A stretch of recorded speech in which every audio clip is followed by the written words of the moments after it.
Baiklah, Assalamualaikum warahmatullahi wabarakatuh.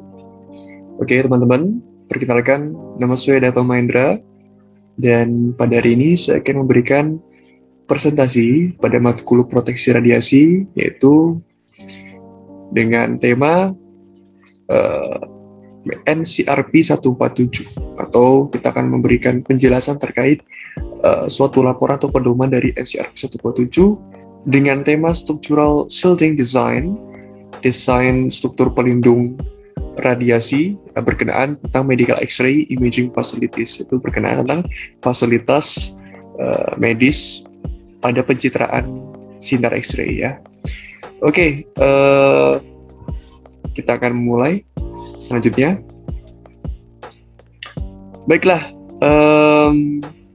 kita akan mulai dari 5W plus 1H dulu ya. Kita tahu bagaimana sih informasi dari di sini dan apa saja yang terdapat atau terkandung di dalamnya. Kita mulai dari kenapa, why. Kenapa menggunakan NCRP 147 gitu. Jadi sebenarnya tujuan dari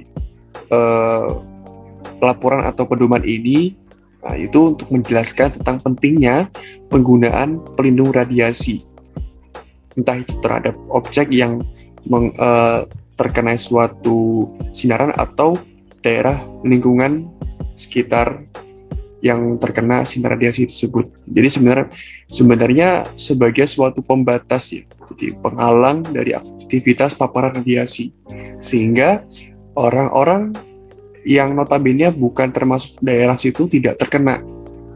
Jadi cukup daerah situ saja yang mengalami atau mungkin terkena dari radiasi tersebut gitu. Nah, selanjutnya siapa yang memerlukan pedoman dari NCRP 147? Tentunya yang memerlukannya yaitu para pekerja yang berkecimpung di peralatan radiologi atau radiasi. Nah, biasanya sih ini orang-orang yang berspesialisasi dalam ini ya, proteksi radiasi maupun masyarakat yang cenderung ke arah bidang radiologi. Kemudian selanjutnya apa pentingnya bagi kita harus menggunakan pedoman dari NRCP 147 itu sendiri? Sebenarnya pedoman ini mewajibkan rekomendasi desain serta pemasangan pelindung radiasi untuk menghalangi radiasi dari sinar X dalam bidang pencitraan sebagai ini ya, sebagai penghalang. Jadi di bidang pencitraan medis itu sendiri, penghalang radiasi tepatnya. Dan ini sebenarnya sudah direkomendasikan di NCRP 049 tahun 76. Nah, cuman ditambah dengan NCRP 147 ini pengembangannya saja yang berkaitan tentang fasilitas pencitraan, sinar pencitraan gitu. Oke. Selanjutnya kita cek dulu di mana kita menerapkan pedoman dari NRCP 147 ya. Oke, jadi penerapannya hanya sekitar wilayah yang memang menggunakan radiasi sebagai fasilitasnya. Jadi radiologi mungkin atau yang berhubungan seperti nuklir, kemudian X-ray scan, MRI. Jadi fasilitas tersebutlah yang membutuhkan paparan radiasi ya sebagai ini ya sistem kerjanya.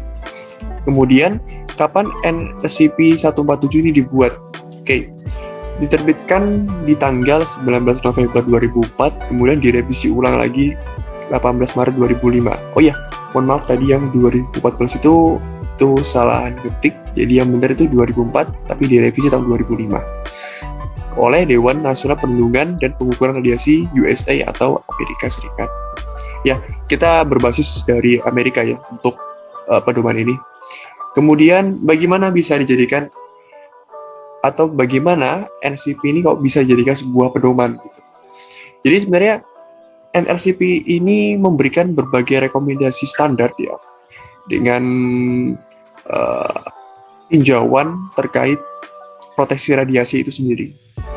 Jadi rekomendasinya ini sudah berdasarkan praktik yang real, tetapi tidak menggunakan objek manusia sebagai uji coba ya, tapi menggunakan phantom atau bahan tiruan seperti manusia. Baiklah, kita mulai dulu. Di pendahuluan nanti kita akan bahas definisi dan komponen serta besaran satuan yang ada pada pelindung atau struktural radiasi tersebut.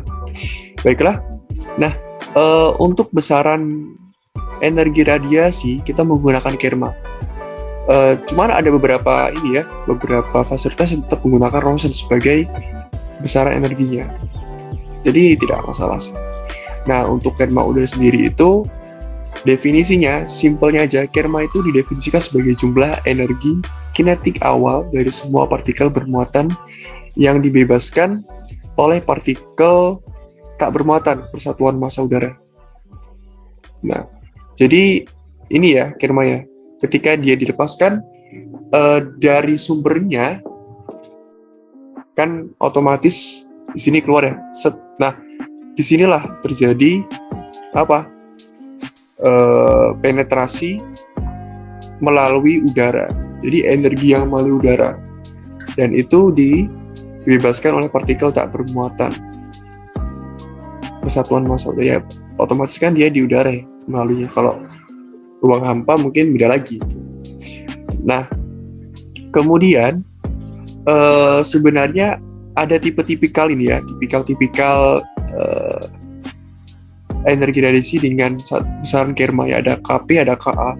KP itu primer, kalau KA itu lebih jelasnya semacam ini, semacam simbol yang mengasumsikan itu adalah kelanjutan. Jadi kalau KP itu primer yang awal, mungkin bisa jadi awal seperti ini, selanjutnya ini kelanjutannya seperti apa, terus berlanjut. Jadi asumsi saya KP itu semacam energi radiasi yang dikeluarkan saat itu utama, primer, kemudian berkelanjutannya itu adalah menggunakan simbol KA gitu. Nah, selanjutnya di bagian sini ada konversi. Nah, untuk memberikan nilai yang setara dengan KERMA, kalau awalnya Roentgen itu harus dikonversikan. Nah, untuk pengkalibrasinya sendiri, kita perlu membaginya dengan nilai 114 untuk mendapatkan satuan pada besaran energi KERMA. Yaitu, ya semua satuannya Gray ya. Gray. Jadi abu-abu kalau bahasa Indonesianya. Nah, kemudian selanjutnya kita akan membahas besaran dosis efektif radiasi ya. Kita menggunakan simbol E di sini. Dan satuannya miligray per minggu, per week. Nah, kalau begini otomatis ada berbagai macam faktor-faktor. Mohon maaf, tadi KERMA itu adalah joule per kilogram. Saya salah fokus ternyata, mohon maaf. Dan di sini kalau Gray itu sendiri untuk dosis efektif. Ya, baiklah, kita akan lanjutkan. Kemudian di sini ada berbagai faktor-faktor yang mempengaruhi dosis itu sendiri. Yang pertama kita akan bahas terkait ya WT ya. Nah, jadi WT itu sebenarnya didefinisikan sebagai jumlah faktor bobot pada organ atau jaringan tubuh. Nah, jadi sebenarnya WT ini digunakan untuk mengukur relativitas dari efek stokatis yang timbul sebagai wujud risiko terjadinya suatu paparan energi. Jadi kalau organ ini, misalnya organ jantung, hati itu ketika dikasih paparan, nah kita bisa memperhitungkan nilai dari paparan tersebut dengan menggunakan WT ini. Nah, di mana memang ini faktor untuk menghitung kira-kira efek stokatis yang stokastik itu yang muncul seperti apa gitu ketika terjadi penetrasi pada paparan radiasi. Nah, sedangkan untuk HT sendiri adalah dosis ekuivalen. Jadi setelah tadi kita bisa kira-kira memprediksi efeknya, tapi kita juga harus memprediksi dosis ekuivalennya untuk organ itu. Jadi kira-kira itu semacam dosis ambang rata-rata penyerapannya. Sehingga ketika dia diserap nanti, dosis itu memang apakah berlebihan atau sesuai dengan takar yang telah distandarkan uji oleh NCRP. Nah, gitu. Kemudian untuk DT sendiri yaitu adalah ini ya, dosis. Jadi dosis rata-rata ya. Jadi dosis rata-rata untuk pada faktor pembuatan radiasi WRI. Jadi nanti dosis ini juga akan berkoordinasi dengan HT yang tadi terkait masalah dosis ekuivalen. Jadi lihat kira-kira rata-rata sekian seberapa gitu, untuk organ tertentu. Nah kemudian untuk WR sendiri itu bisa dijelaskan sebagai ini ya, faktor pembobot radiasi. Jadi beban radiasi yang diberikan kepada suatu organ itu sendiri. Dan nanti semua ini, faktor-faktor ini akan menjelaskan ini RBE atau efektivitas biologis relatif. Jadi nanti dia akan menjelaskan terkait bagaimana setelah terjadinya paparan itu dari segi efektivitasnya pada setiap organ akan timbul seperti apa. Nah, karena kan radiasi ini pengion, jadi agak mempengaruhi sel ya otaknya. Jadi dia kan membentuk ion baru di sel itu kan. Takut-takutnya kalau berlangsung secara lama juga akan merusak sel itu sendiri. Oke. Baiklah, selanjutnya. Oke, jadi di sini ada area tertentu yang kita gunakan untuk memprediksi, lebih tepatnya sih bukan prediksi, kita untuk mencegah agar radiasi itu tidak keluar kemana-mana gitu. Nah di sini kita bisa lihat untuk area terkontrol. Area terkontrol itu area yang termasuk fasilitas radiasi tadi, radiologi. Jadi ada X-ray di sini, kemudian ada bagian duplik. Di sini vintage for staff. Oh ya, ini bukan, sorry. Jadi daerah sini yang memang notabene ke arah tempat radiasi itu berhambur gitu setelah jadi penyinaran. Di sini, bukan di sini ya, di sini. Nah, untuk area tidak kontrol kemungkinan besar di wilayah sini ada toilet, ada waste bin, ada daerah aksipnya. Ini ada juga buat ini ya, para staff ya. Jadi kalau staff itu dia untuk perhitungan, calculation, pendisiplinan lain itu kan begitu di sini kan. Jadi tempat kerjanya di sini. Jadi supaya tempat kerjanya itu terpisah oleh tempat radiasi ini, jadi di-skat. Di sini kita bisa lihat untuk area terkontrol batas yang digunakan atau batas radiasi yang diserap itu 0,1 mg per minggu. Atau sekitar kalau dijumlah dengan per tahunnya itu sekitar 5 mg per tahun. Jadi sangat sedikit. Jadi tidak diperbolehkan banyak sekali. Jadi itulah mengapa dikontrol dan dibatasi. Nah, untuk area tidak terkontrol sendiri itu biasanya 0,02 mg per minggu atau 1 mg per tahun ya.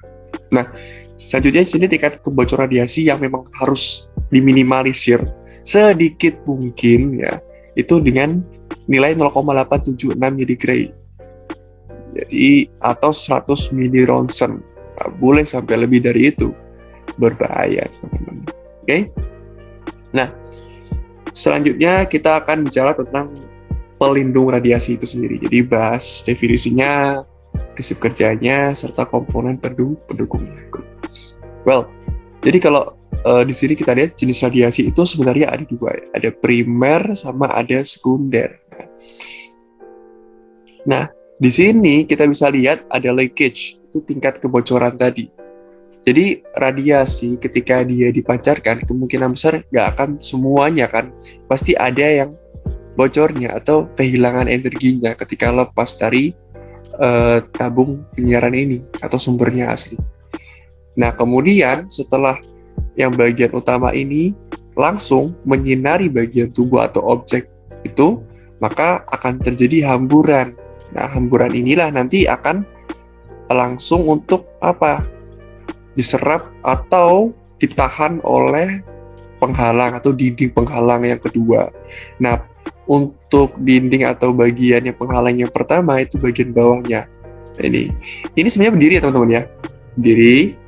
Terus di samping kiri ini ada contoh, ada sebuah dinding dinding yang kedua, belakang itu dinding pertama. Jadi dinding pertama itu ya adalah pelindung yang pertama kan, ini yang kedua.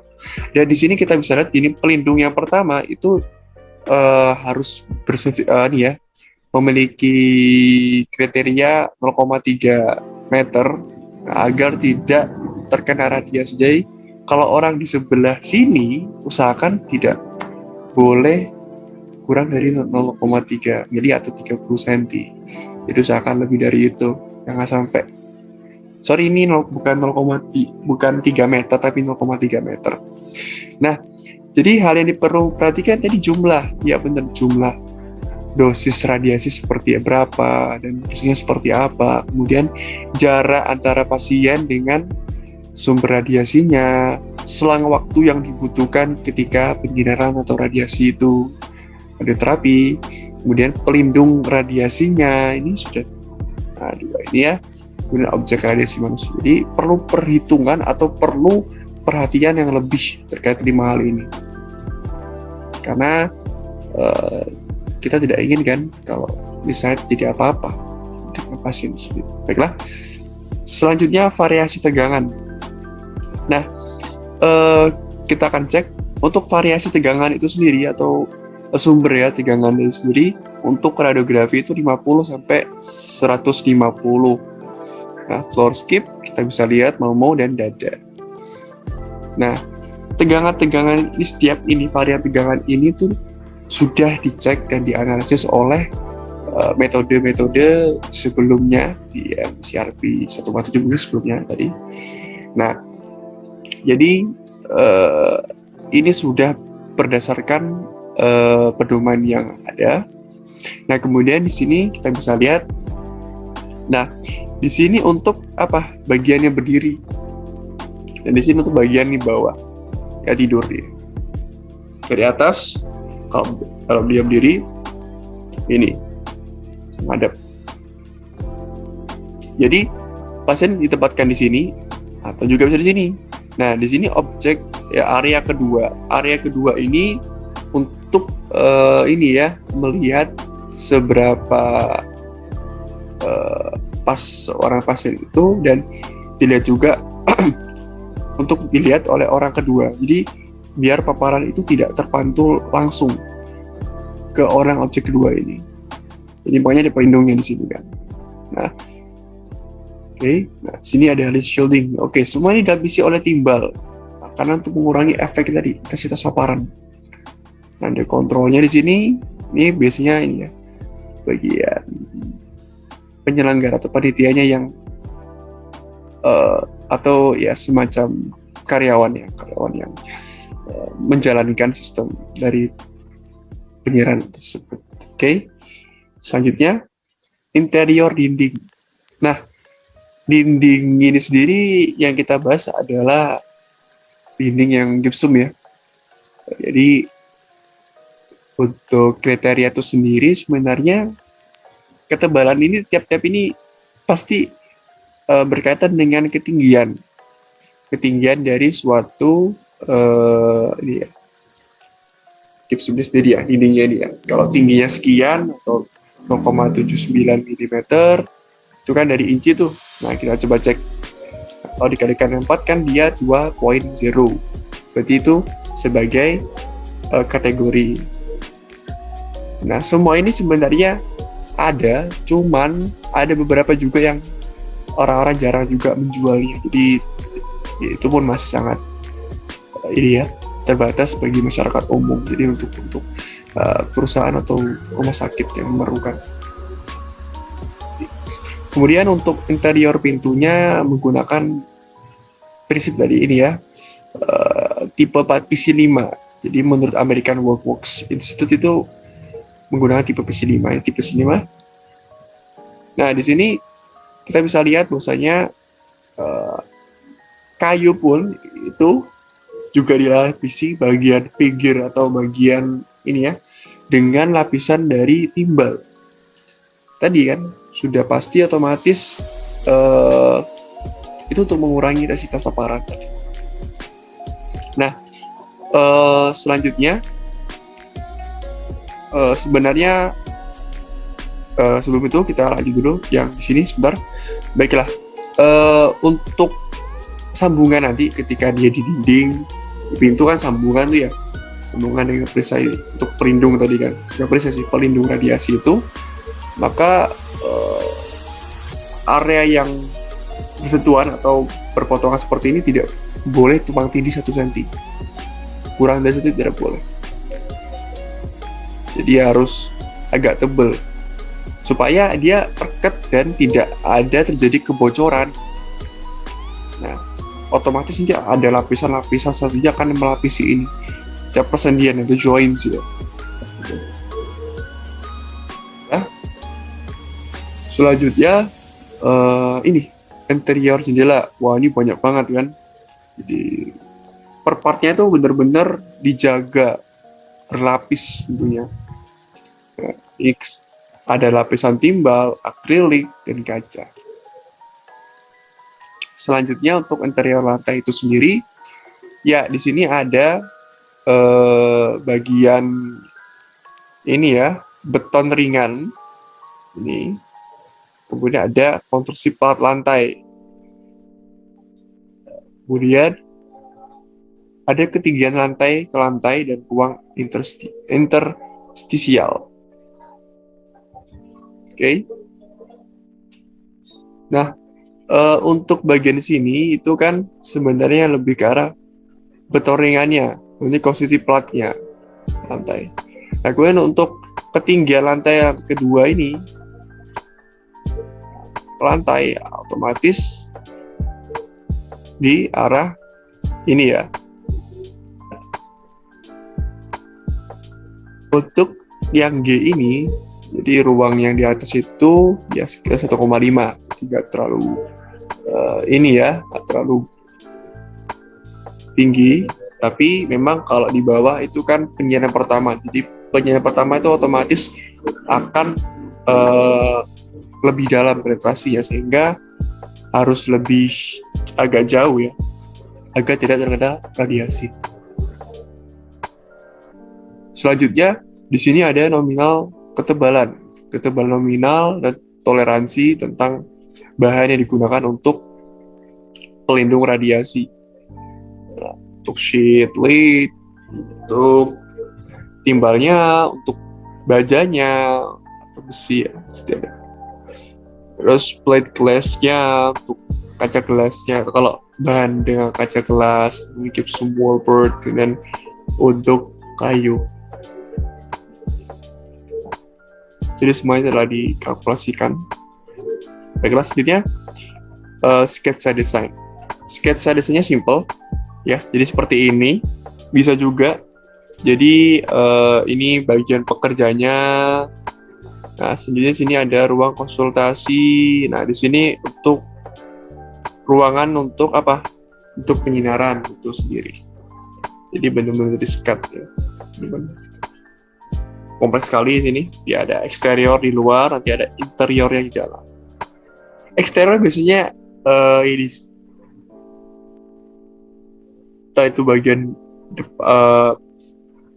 sebelahnya itu ada terdapat semacam taman atau apa. Jadi eksterior itu memang tidak terlalu diperhitungkan, tapi yang di dalam itu yang memang jauh diperhitungkan agar tidak menyebar keluar.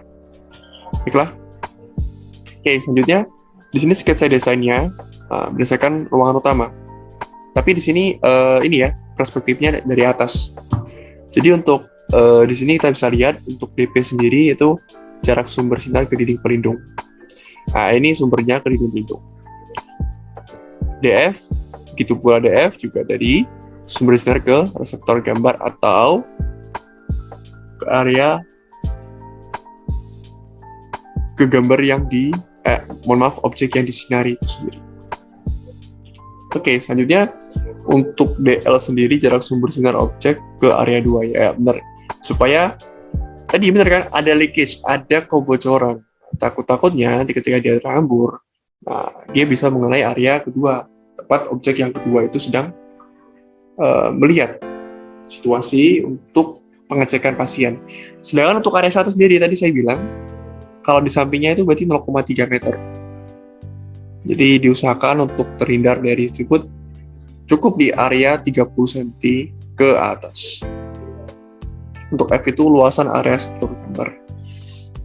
Oke. Nah, jadi ini orang belakang, ini seperti di belakang gini. Nah, dia sinari, nah di sini yang akan menerima kan otomatis. Nah, biasanya kalau di belakang ini juga dia bakalan radiasi.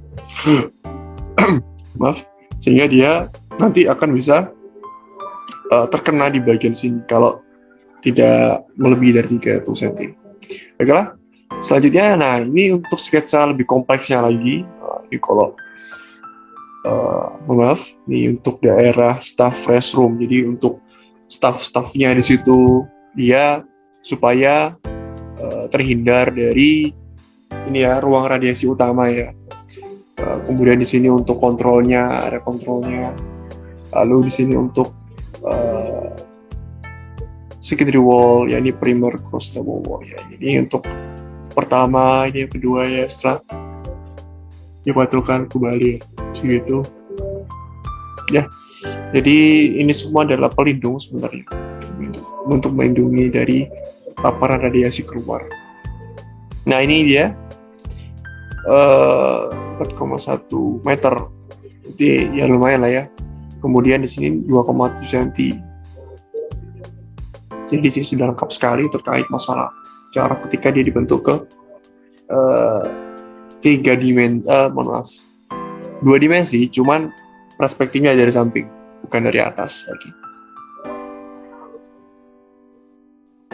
Baiklah, langsung ke mode perhitungan. Mode perhitungan itu kita mulai dari beban radiasi dan distribusi radiasi. Jadi setiap objek yang diradiasi itu akan mempunyai fungsi distribusi dan juga beban radiasinya sendiri. Nah, kita juga bisa lihat di sini ada tabelnya. Nah, tabel ini berisikan estimasi total workloads in various medical X-ray imaging installation. Jadi estimasi rata-rata beban radiasi yang diberikan oleh X-ray ini saat jadinya instalasi pencitraan. Oke. Average segini, busi segini, jadi kata segini. Kalau sudah terlalu busi itu semacam rame crowded gitu, segini. Kalau atau 75 juga bakalan lebih rame di saat yang memang dia sedang crowded. Nah, di sini subjeknya yaitu Wethought, N, Venom. Jadi kalau N itu sendiri jumlah pasien, kalau Venom itu adalah dosis rata-rata yang efektif untuk diberikan kepada sejumlah pasien sendiri. Ada tiga objek kan namanya. Sedangkan untuk Wesa dan Venom ini sebenarnya ya sama, cuman yang dibedakan adalah Wesa Venom itu yang dimana memang itu digunakan atau dikhususkan untuk radiasi secara menyeluruh di suatu ruangan. Tapi ini yang pertama tadi untuk objeknya sendiri ya, satu objek.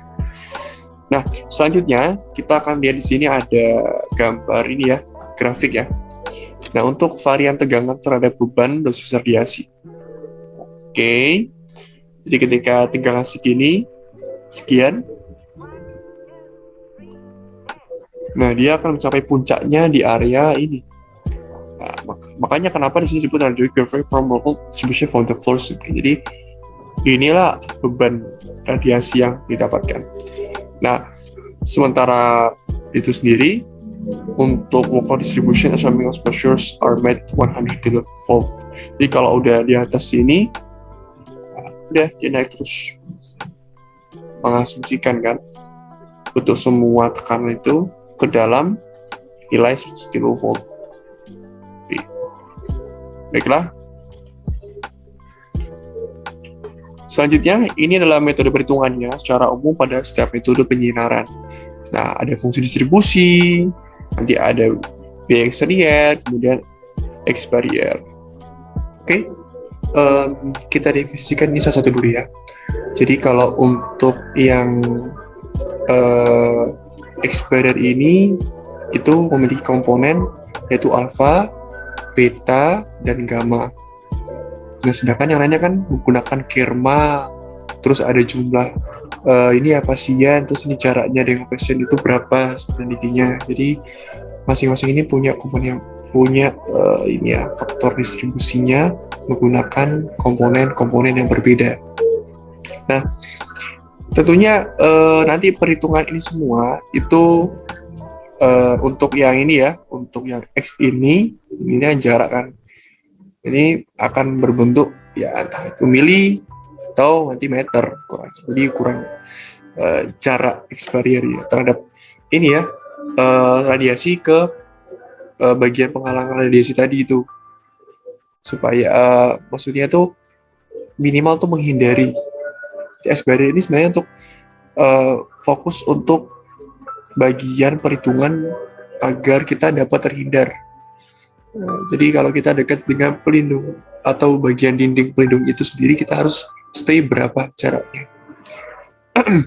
Dari sini untuk bagian dosisnya sendiri, K itu, jadi kerma tadi kan juga ini ya sebagai energi kan, jadi kan gray, maaf joule per kilogram. Tapi kalau di sini dia gray, tetap gray, miligray lebih tepatnya. Nah, B begitu juga sama. Oke, selanjutnya kalau misalnya nanti ketika dia ditambahkan dengan X-ray itu maksudnya adalah ini ya jarak sebelum. Jadi ketika dia berhambur itu juga diperhitungkan kira-kira jarak sekian ketika berhambur itu akan mendekati nilai berapa saat terkena dari pelindung itu sendiri. Jadi juga diperhitungkan. Nah, tapi sebenarnya ada banyak. Jadi menggunakan metode X-ray, radioterapi itu ada juga penambahan seperti ini. Untuk sek ini ada sekunder. Jadi kan ada primer, ada sekunder tuh. Jadi tetap aku diperhitungkan penyerapan dosis atau bukan, maksudnya prediksi dosis yang sudah dikasih ketika dihalangi oleh pelindung itu berapa sekian gitu. Oke. Nah sama di sini kalau tidak ada sek berarti kan primer. Kalau dia ada misalnya P-sek, T-sek, berarti oh ya ini berarti nanti diperhitungkannya tentang atau menggunakan basis sekunder. Nah, jadi dinding atau pelindung sekunder. Oke, selanjutnya. Nah, ini untuk parameter pada alfa ya sendiri. Nah, di sini juga ada kriteria dari beban tegangannya sekian itu pasti ada distribusinya. Room untuk force tube atau apa. Jadi segitu. Baiklah, selanjutnya ini parameter T-nya. T ya yang biasa kita gunakan adalah 1 karena itu merupakan ini ya occupancy factor, jadi faktor utama di sekitar area radiasi itu sendiri. Jadi kita menggunakan faktornya 1. Kalau misalnya untuk ini ya digunakan untuk pasien untuk uji atau tingkat perawatannya dia setengah koridor sebagainya itu 1/5 lah ya, 1/5 sampai 1/40 itu bagian luar eksterior lah. Oke. Next. Nah ini untuk fungsi distribusi menggunakan penyindaran CT scan. Beda lagi nih kalau CT scan. Ada juga dia punya ini ya kategorinya sendiri di sini ya, untuk kepala, dada, abdomen, pelvis, atau body average atau yang ya anggota badan rata-rata lah ya. Jadi 60 dikali 20 1200. Nah, ini adalah nilai dari radiasi yang diberikan total dengan melihat length L itu adalah panjang bagian tubuh atau organ tubuh. Oke. Nah, selanjutnya untuk fungsi distribusi pada sinar radiasi pada besaran kerma. Nah, dia menggunakan grafik seperti ini, di mana semakin besar suatu tegangan itu sendiri akan menghasilkan nilai energi yang juga akan semakin semakin tinggi juga. Jadi berbanding lurus kan. Selanjutnya perbandingan grafik. Ya, jadi komponen-komponen tadi juga akan dibandingkan kalau dipakai atau nggak pakai pelindung radiasi. Nah, sini perbandingan pertama yaitu pelapisan timbal pada ruang radiografi. Kita bisa lihat, yang awalnya nggak dilapisi, ya kita butuh ketebalan yang cukup lumayan. Nah, tapi ketika dia sudah ditambah lagi, jadi dosisnya semakin lambat-lambat akan berkurang. Ketika dia tanpa, itu kan tinggi banget masih ada. Ketika sudah dia mulai agak menurun intensitasnya. Di tingkat penetrasinya sudah mulai berkurang di area floor, lantai, terus table lateral wall, bagian lateral dari dinding itu sendiri. Jadi at least itu semua ada manfaatnya, benefitnya. Lanjut kedua, ya lapisan kedua pasti ya sama seperti tadi juga. Jadi apalagi yang kedua kan. Jadi kedua aku tuh sebenarnya juga lebih akan sedikit penetrasinya karena kan sudah berkurang energi yang dipancarkan tadi yang pertama ketika dia ditahan oleh pelindung pertama, dipantulkan kembali dari subjek tadi ke yang kedua kan berkurang gitu otomatis. Nah, itu. Kemudian di sini ada pelapisan timbal pada ruang RNV. Oke, juga sama tadi kita lihat perbedaannya. Nah, sama.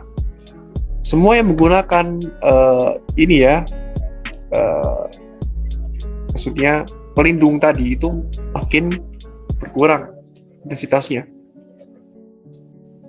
Oke, ini juga untuk yang kedua atau pelapisan menggunakan timbal ya pada tembok yang kedua. Oke, lapisan yang dibutuhkan itu di samping kiri ini sedikit sekali, tapi cukup berguna untuk melindungi. Oke, kemudian ada perbandingan grafik berdasarkan transmisinya pada bahan material. Ini dia. Nah, untuk ketebalan dari timbal itu sendiri dari rank 0 sampai rank 3 mili itu akan menyebabkan transmisi semakin kecil, makin berkurang lambat laun. Ya karena tadi fungsinya tuh untuk mengurangi tingkat intensitas paparan radiasi. Saya lihat di sini untuk chest room, red room, cardiac, red room, itu banyak semua, macam-macam loh. Fungsi kegunaan dari setiap metode ini kan. Selanjutnya, nah ini untuk material bahan ya, ini timbal, baja. Memang yang paling tidak memerlukan terlalu banyak ini tingkat ketebalan tuh ya timbal. Jadi timbal itu sedikit pun sangat masih bisa untuk melakukan pertahanan terhadap radiasi yang ditimbulkan. Sedangkan kalau kayu paling tinggi dia ketebalannya kan. Oke. Selanjutnya, nah ini untuk lapisan baja kita bisa cek. Nah di sini untuk yang pertama masih tinggi ya kan. Terus otomatis yang kedua dia mulai agak turun drastis. Ya tadi benar kan. Jadi ada proses decrease atau pengurangan energi intensitas. Ini untuk kayu sendiri, kayu lumayan ya, karena memang bahan ini sepertinya tidak terlalu bisa untuk menahan dengan ketebalan yang tipis, harus tebal juga ketebalannya. Itu, ini ketebalannya kan bisa lihat puteksnya 200 ml. Oke. Lanjut. Oke, di sini untuk ketebalannya sendiri di batu campuran atau konkret. Jadi konkret itu adalah batu campuran mixing ya. Nah, jadi kita lihat untuk batu campuran sendiri atau konkret kita bilang ya. Nah, yang pertama di sini memory. Nah, tentunya juga berkurang ya, 4 tahun ya. Ya. Jadi sama seperti yang tadi yang timbal. Untuk lapisan kaca ya relatif juga sama. Rata-rata juga akan terus menurun. Lapisan gypsum, oke. Nah, gypsum ini sendiri ya Mamoru ini cenderung lebih meningkat ternyata. Jadi ada perbedaan ya. Kalau gypsum itu sendiri saat dia primer atau utama dan saat dia wallboard gypsum, berarti kan bagian yang ini ya, ya mungkin terkena langsung. Jadi tapi di sini primary. Oh iya, mohon maaf. Jadi kan primary kan jadi di bawah. Jadi kalau kedua itu yang sebelah sana kan, kalau yang wall, karena kemungkinan besar karena dia langsung diteruskan dari subjek ke dinding, jadi intensitasnya masih akan tetap besar. Kecuali kalau tadi ya, untuk lapisan kaca dan lain-lain. Itu masih diambang, ya hampir sama lah. Agak berbeda lah ya. Agak terjadi penurunan dibandingkan untuk yang wall ini sendiri. Artinya gypsum. Oke, terima kasih. Itu yang saya bisa sampaikan. Dan jika ada salah dan kekurangan, mohon maaf sebesar-besarnya. Ya, saya akhiri. Wabillahi taufiq wal hidayah. Assalamualaikum warahmatullahi wabarakatuh.